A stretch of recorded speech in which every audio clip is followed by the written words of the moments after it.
John Bauer laid sprawled out on his living room couch. A voice from the television disrupted his mid-afternoon slumber. Coming live, this is Channel 7 News. His eyes flickered and the blurry room slowly came into focus. The report on the television continued. Today marks 846 days since the president issued a nationwide quarantine. Over a year later and the infection rate is still steadily climbing.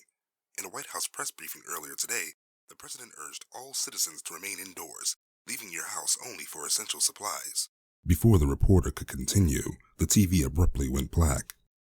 All right, that's enough. Up and at 'em. Behind the couch stood his mother Hannah, clutching the remote in her hand.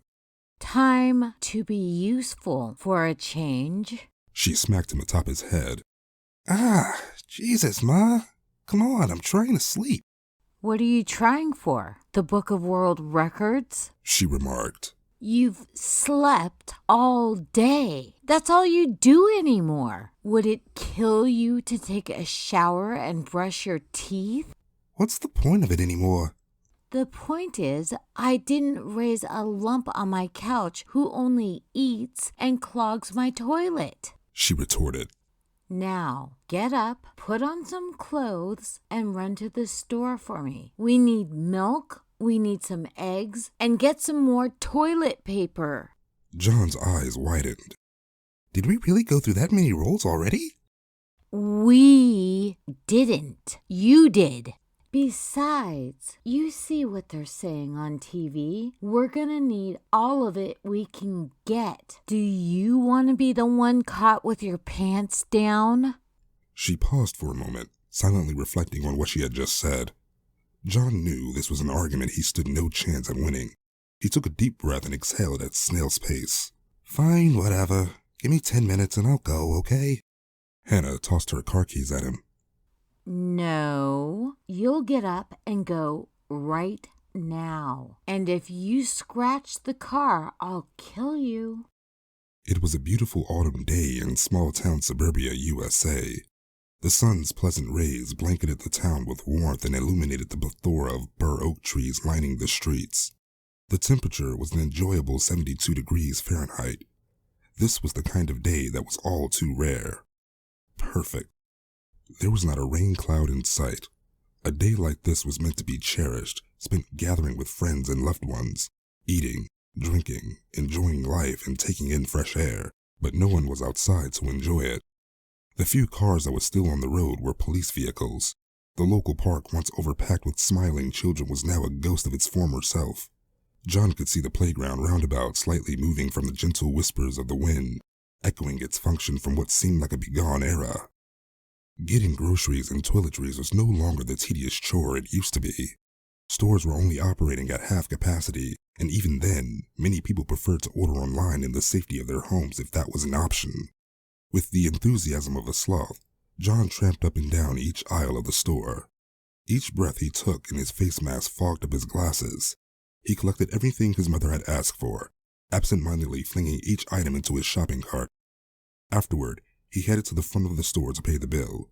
If he hurried, he could get another nap before dinner. A large plastic sneeze guard separated him from the cashier. What an ingenious idea, except for the fact that the cashier would be touching and backing up everything he bought, rendering any protection the sneeze guard could give effectively non-existent. The cashier was a young woman, the same age as John. Her disposition matched John's to a T. She was no happier than he was to be there. All right, your total is $185.72. She moaned as she clicked away at the register keys. You gotta be kidding me, John mumbled under his breath. Fine, whatever. Let's just get this over with. He slid his debit card under the sneeze guard. I'm sorry, She said. You don't have enough money on here. Damn it. Okay, fine. I'll pay the rest in cash. I'm sorry, but I can't accept cash right now. Cards only. So what the hell do you expect me to do? The cashier pointed at his shopping cart. Well, you have 4 packs of mega roll toilet paper. Maybe put a couple back? After he settled the bill, John began to make his way towards the exit when a thunderous shouting erupted. Get down on the ground now, hands behind your head. It was a police officer arresting a man and a woman. This is crazy. You can't do that to us. It's only dry ice, I swear. I just tested negative. I have my test results in my car, pled the man. Their protests fell on deaf ears. He finished slapping the handcuffs on the man and turned his attention towards the woman. She tried to think of a way out of this predicament. Can't you just give us a warning? It's just allergies. We have our masks. We just left them in the car. It's impossible to breathe in those damn things. Sorry, ma'am, you know how it works. The officer shook his head. If you want to come inside, you need to wear a mask. John was white as a ghost and began to shiver. He had not seen anyone arrested for something like this. He heard about it but never thought it was true. Mostly everyone he knew broke the rules one time or another. No one took that stuff seriously. That's how the pandemic spread as fast as it did. In the car, John tugged at his seatbelt that was firmly hugging him. It had become more uncomfortable in the year since quarantine. A year locked in the house takes a toll on a man's body, particularly on the waistline. Just 2 years ago, when he was a senior in high school, John was the star quarterback on his school's football team. His rock-hard abs had atrophied and softened into a belly bulge. AM radio serenaded the car ride home. Whether it was the television or radio, news of this pandemic dominated the airwaves. A voice on the radio began speaking. I'm here now with Dr. Abaddon. So, doctor, you tell me, this whole year or year and a half, was any of this necessary? Or is it the mainstream media blowing this out of proportion as usual? Dr. Abaddon began to speak. Actually, in my honest opinion, we haven't been making enough of this whole thing. Major cities out there, Chicago, New York, Los Angeles. If you knew how bad everything really was and they showed you what those places looked like right now, you'd weld all your doors shut and never come out again. It is serious, it is spreading, and it's not something you want to catch. Whoa, that bad, huh? And why hasn't the CDC come up with a cure by now? They really dropped the ball on this one. It's not that simple, the doctor explained. The virus is mutating way too fast for us to keep up with it. We could come up with one today, and by tomorrow it would be made obsolete by a new strain. We are dealing with something 5 times as bad as the Spanish flu of 1918. Even vaccines are only 75% effective. We cannot count on a cure or vaccine right now. My best advice, the best offense is a good defense. Do everything you can to avoid getting this. It's the only chance we have. Still tired and completely enveloped in the conversation over the radio, John failed to see what was right in front of him. He slammed on the brakes, but it was too late. The brakes let out a shrewd howl as the car plowed into the unsuspecting vehicle in front of it, bringing chaos to the deserted neighborhood.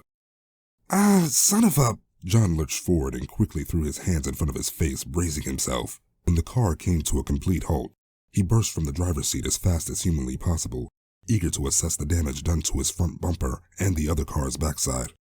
Come on, not today. Mama's gonna kill me. To John's left was a series of houses, all identical building style, going down the block, each white with blue window shutters and detached garages adjacent to the property. A figure draped in white came bursting down the driveway next to the car he had hit. Hey you! What do you think you're doing? For a moment, John had contemplated running. No one was around. It would be easy to jump back in the car and take off. However, broad daylight had left too many unpredictable variables.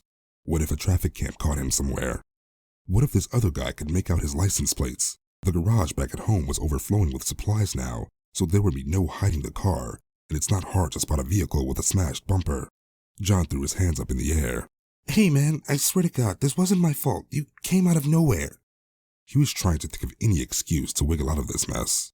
What the heck are you doing parking in the street anyway? There's a fire hydrant right over there. That has to mean something. His words fell upon deaf ears. The figure had made it to the end of the driveway and continued his tirade of swear words. John could clearly see who it was now and knew this man. He was about 6 feet tall and dressed in a lab coat. Get out of here. Get your own medicine. This is mine, you damn vandals. The man's wrinkled and pale skin turned ruby red as the words effortlessly flew from his toothy snarl. A .38 caliber snub-nosed revolver rested in his left hand, pointed directly at John. "Hey, whoa, whoa, whoa!" John's eyes swelled up like two balloons. "Dr. Beckett, it's me, John. John Bauer.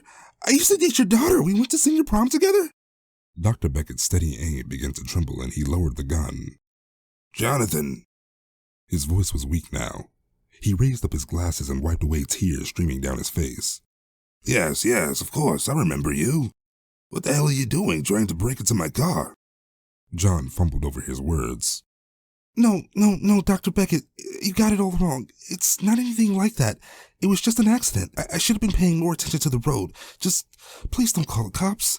I'm in for it as it is with my mom." Dr. Beckett glanced over to evaluate the damage of both cars. "Fine, it's not that bad," he shrugged. "Get the hell out of here and don't let me catch you around here again. On second thought, give me a hand with some of the bags in the trunk, will ya?" He removed his keys from his pocket and pressed one of the buttons. The trunk sprang to life. 2 large, hefty duffel bags were inside. John was quick to protest. Can't you just do this?" "Sure, I could, after I get off the phone with the police and report a car accident," the doctor retorted. "Yeah, I get it. You made your point." John began to hoist one of the duffel bags up when a vial and syringe came tumbling out onto the ground, shattering in the street. He looked down at the label on the ground. He could not pronounce the word, but he knew medicine when he saw it. He guessed it was antibiotics, something he vaguely remembered taking one time when he had an infection. "Hey, careful with that. Zip up the bag all the way, now." "You've got an awful lot of stuff in here," John said. "What are you going to do with all this anyway?" he asked as he made sure he zipped the bag up. "The same thing you're going to do with all the toilet paper, young Jonathan, and everything else that everyone seems hell-bent on stockpiling these days. You can never be sure you have enough." "But can't you just write yourself another prescription?" "And just where is it going to come from? What happens when the hospital runs out and there's no more deliveries?" That was a fair point. Barely legible scribbled words on a notepad would not really amount to anything if the hospital pharmacy could not fill the order. Inside of Dr. Beckett's house, John placed the duffel bag on the kitchen table, incredibly careful not to disturb any more of the contents. He looked around at the table. Oddly, one of the chairs seemed to be missing from the set. "So, Dr. Beckett, do you mind if I ask you a question?" The doctor shrugged his shoulders in anticipation. "Did you ever finally leave home?" "Oh yes, how original. It gets even funnier the 1,000th time I've heard it.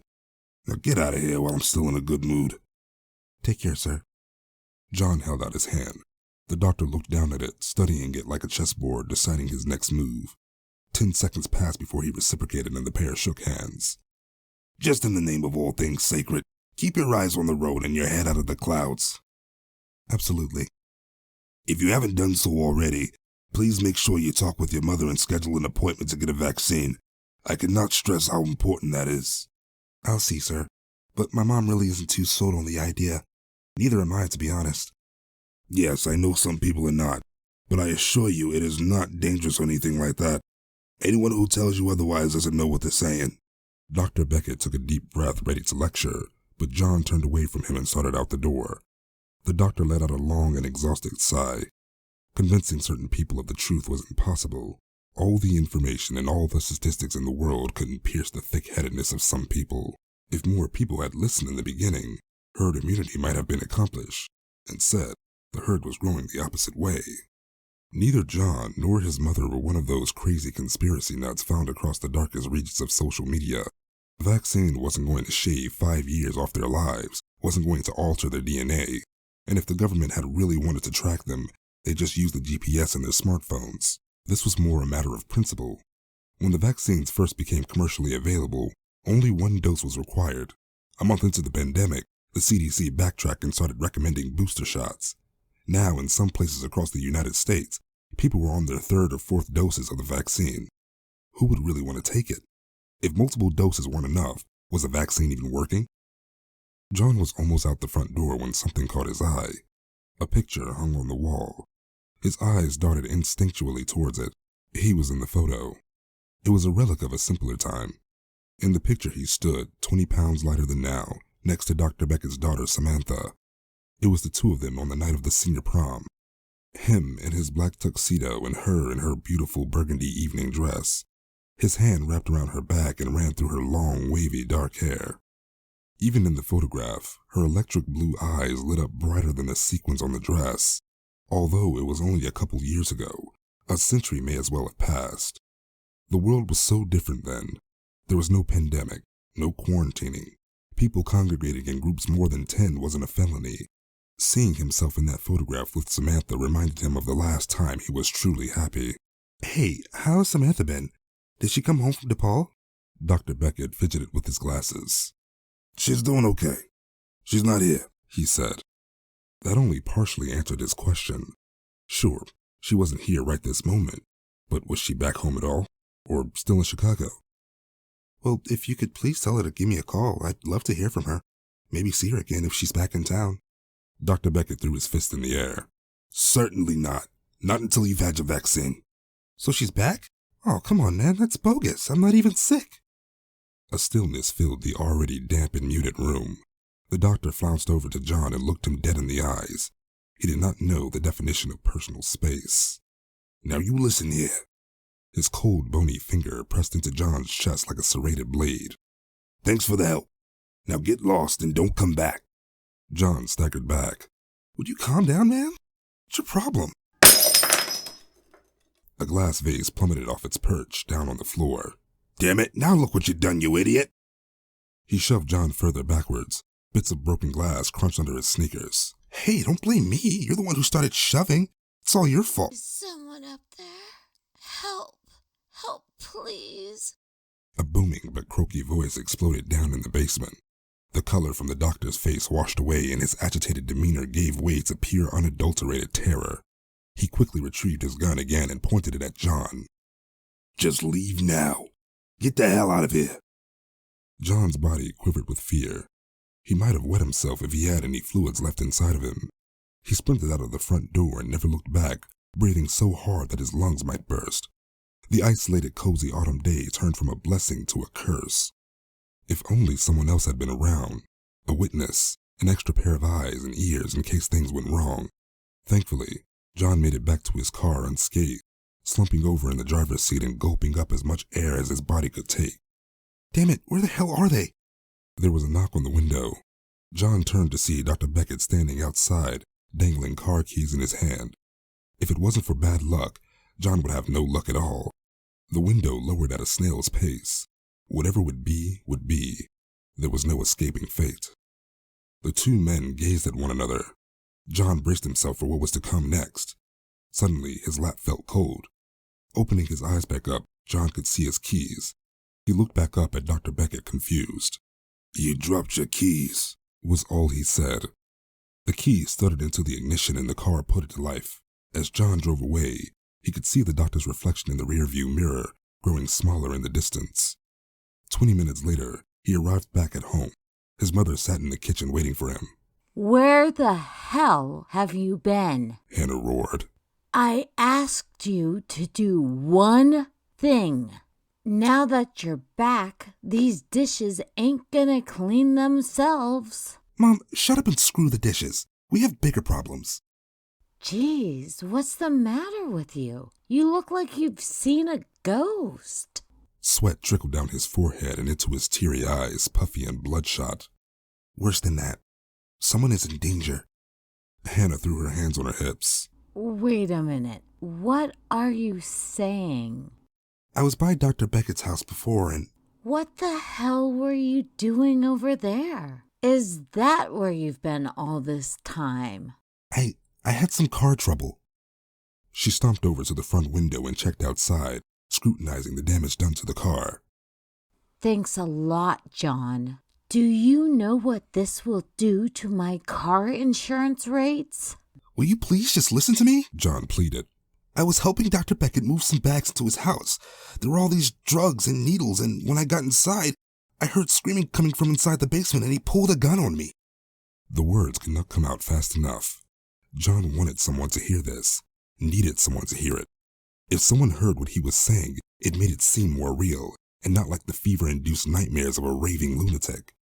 Who better to confide in than Mom? Mothers make everything better. They know by instinct when something is wrong, and they always have a pearl of wisdom capable of course-correcting the worst situations. Oh, honey. She leaned over the kitchen sink, her drink of water sprayed from her nose. That's it? Something was wrong here. Perhaps a translation error, or maybe she hadn't heard what he said. There was something missing too. No words of wisdom to make everything feel better. Not even any concern for what he had just told her. That's it? John was furious. He pulled a gun on me. He's got someone locked in his basement. Have you heard a word I've told you? Honey, you really should consider going back to school. You could get your degree in journalism. You could write for Huffington Post. You're terrific at making up stories. She joked. Are you nuts? I'm not making this up.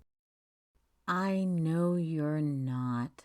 Let me just explain, okay? I spoke to Dr. Beckett just yesterday. Samantha is back home from Chicago. She hasn't been feeling well. Dr. Beckett is really concerned. You probably heard her calling for her father. Maybe she needed some medicine or some toilet paper. Everyone seems to need more of that. This was the first time the thought of whose voice he heard had crossed his mind. That was Samantha. But his gun. He told me about that. The lower supplies run, the more desperate everyone is getting. He told me he got mugged and needed protection. You know what? As a matter of fact, from now on when you take the car, keep your baseball bat in the trunk. You can't be too careful. Maybe his mother could make him feel a little better, but something didn't sit right. Mothers are seldom wrong, but there's a first time for everything. John couldn't let this go, not until he knew that Samantha was okay. Quarantine be damned. No social distancing rules would keep him away, not until Samantha's safety was assured. It was 2:30 a.m. when Hannah's dinged and dented car quietly puttered into the neighborhood. To avoid being seen, a black-clothed John parked down the street. Unable to eat dinner at the time, he took one last bite of his teriyaki beef jerky and shoved the rest in his pocket. The trunk popped open and out came John's Louisville Slugger. Better to have it and not need it. The plan was a simple one. One side of Dr. Beckett's house contained a basement window. Peek inside and make sure Samantha was okay. Damp grass tickled John's abdomen as he dragged closer to the window. Pure blackness emitted out of the window. Squinting his drowsy eyes, he tried to make out what was inside. "Hello?" he whispered. "Samantha, down there?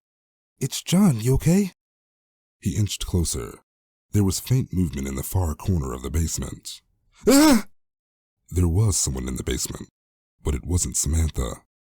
Pressed up against the glass, leering back at John, were the cruel, malicious eyes of Dr. Beckett. A husky and guttural growl filled the air. Racked with fear, John couldn't escape the doctor's paralyzing stare, but curiosity has a certain magnetism to it. Averting his eyes to the corner, the source of the sound became frighteningly clear. It was Zeus, Samantha's Doberman. 70 pounds of pure muscle on 4 legs. The gate to the backyard was left open, presumably by mistake. He sprang forward like a furry rocket and latched onto John's leg. Razor-sharp teeth tore through his pants like a hot knife through butter. He wanted to pass out from the immense pain then and there, but he couldn't. If he did, it meant certain death by Zeus, or heaven knows what if Dr. Beckett had dragged him into the house. He dropped his baseball bat after he had gotten bit. If it could be picked up again, then the chances of survival may have gone from none to slim. But it was no good. The beast of a dog was dragging him further and further away from the bat. That's when he remembered the beef jerky in his pocket. A big dog like Zeus doesn't get that way starving themselves, and even the toughest of dogs love some treats. Tugging at his pockets, the half-eaten teriyaki beef jerky plummeted to the grass. Hopefully Zeus was not a picky eater. "Here you go, Zeus. Come on, buddy. I know we never got along, but please eat the freaking food and not me." Tears rushed down his face and his eyes were swollen and burning. It took every ounce of courage that John had not to scream out. Suddenly, the grip on his leg had loosened. He looked down to see a swollen, bloody mess that he had called his left leg. It was unclear what would be bigger, the physical scar that was sure to manifest, or the emotional scar left behind from the event itself. Thankfully, Zeus was enjoying his new meal and had elected to go back into the yard. John limped along and made sure to close the gate. One encounter with a vicious dog was enough for the night. John's ravaged leg throbbed and pulsated in rhythm with his racing heartbeat. It would surely need surgery at worst or stitches at best, but he couldn't worry about that right now. The pain had to come second to his primary goal, making sure Samantha was all right. Retrieving the baseball bat from the ground, a disturbing thought came to him. Where was Dr. Beckett? He had spied the doctor watching him through the basement window moments before Zeus had attacked him. Why didn't the doctor rush outside to investigate further? The basement window was only float glass and wouldn't prove challenging to break. It would not be the fastest way in, but the most direct. John placed his jacket bunched up next to the window to absorb some of the sound. 3 decisive yet subtle whacks in the glass gave way. Next was the tricky part, fitting through the window. Once again, using his jacket to wipe away the remaining shards of glass, John eyed his next challenge. Here goes nothing, he thought to himself. The windowsill hugged and crushed his dumpy frame. Halfway through, he began to second-guess his decision, but there was no turning back now. Clenching his jaw and holding his breath, he yanked himself through, centimeter by agonizing centimeter, until he crashed into the cold and unforgiving concrete basement floor. Once he came to his senses, he hoisted himself up and sat beside the wall for a moment to catch his breath. This was the greatest workout he had undertaken in the last 6 months. The abbreviations of the night had dictated it was back to the gym for him after this was all over. When he was properly composed, he retrieved the bat left just outside the window for easy access. He stumbled around in the dark until a straggling piece of metal brushed up against his cheek. The light switch. With a tug and a click, the basement lights hummed to life, illuminating the damp, depressing basement more akin to a dungeon. The only way this place would see any daylight at all was through the one and only window that John had just broken. The place was devoid of any unique personality. Folding tables covered in used syringes and antibiotic bottles made up the decor. In the far northeast corner of the room was a solid wooden dining chair peculiarly facing towards the wall. John creeped and clambered closer, eager to investigate. His hand just touched the back of the chair when a previously unnoticed radio sprang to life. It must have turned on when the lights powered up. Only seconds later, another sound harmonized with the static of the radio. Someone was moaning. John finished rotating the chair and recoiled in horror. There was Samantha, tied down to the chair and gagged. Dr. Beckett was up to something after all. He couldn't believe that this vile man could do this to his own flesh and blood. Her beautiful blue eyes looked dull and lifeless. Her wavy black hair was falling away and landing all over her clothes, and her skin was wrinkled and dehydrated, full of holes from a syringe or an IV. One of John's hands could completely envelop her frail twig-like wrists. When was the last time she had eaten? Oh, jeez, what has he done to you? In only a matter of seconds, John leapt into action and untied her. The poor girl had suffered enough, and he would not condemn her to this cruel and unusual fate a moment longer. He tried to make her stand up, but she kept collapsing back into the chair. Samantha, he urgently whispered to her as he tapped her on the cheek. You gotta get up, please. I'll get you out of here, but you have to help. Can you understand me? Her narrowly opened eyes grew wider. Thank God you're still in there. Come on, let's get out of here. She looked like she wanted to say something, her mouth unhinged wide as a snake, but there were no words. There was only growling and hissing, something John would expect perhaps maybe from Zeus or some other rabid animal, but this didn't seem human.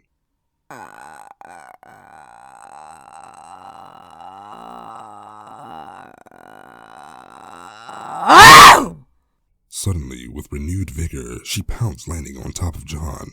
Her teeth plunged into his jugular vein. Blood sprayed out like a fire hose. Samantha, what are you doing? It's me! It's John! The bites came faster and faster. There was no stopping her or her insatiable lust. Help! Anybody, please! Dr. Beckett came crashing down the stairs. Samantha! Oh, God. How did you get out? This wasn't supposed to happen. We could still save you. The last thing John could hear while his consciousness faded was the radio.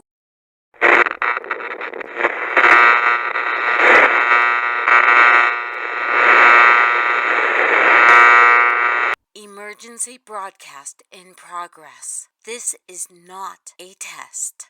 The President has declared a nationwide emergency as civil authorities around the country are reporting record high levels of rampancy among the infected. Anyone showing signs of suspected illness should be isolated until further notice.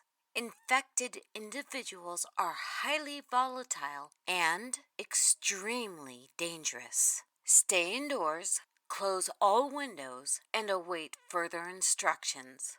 If you or a loved one has been bitten, seek medical attention immediately. It was just like old times. John and Samantha would be together forever, and he couldn't keep her away from him.